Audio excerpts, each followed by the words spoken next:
বানাবো কুমড়োর ভর্তা। এর জন্য কুচি করে রাখা কুমড়োটাকে মিক্সিং জারে নিয়ে নেবো। এর মধ্যে দিয়ে দেবো 2টো কাঁচা লঙ্কা আর দিয়ে দেবো 2 কোয়া রসুন আর একটু জল দিয়ে এটাকে আমি একটা পেস্ট বানিয়ে নেবো। কড়াই গরম হয়ে গেলে ওতে দেবো একটু সর্ষের তেল,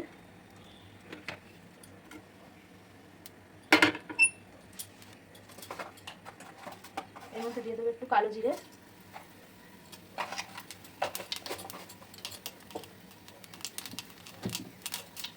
এবার দিয়ে দেবো পেস্ট করে রাখা কুমড়োগুলো।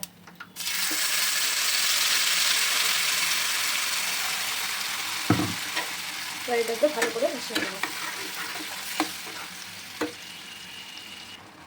কুমড়োটাকে একটু তেলে ভেজে নিয়ে এবার এর মধ্যে দিয়ে দেবো নুন, পরিমাণ মতো নুন,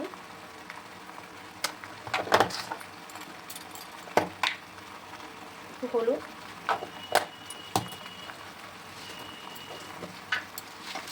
আর সামান্য একটু চিনি। এবার এটাকে ভালো করে কষিয়ে একদম শুকনো শুকনো হয়ে এলে এটাকে আমি নামিয়ে নেবো।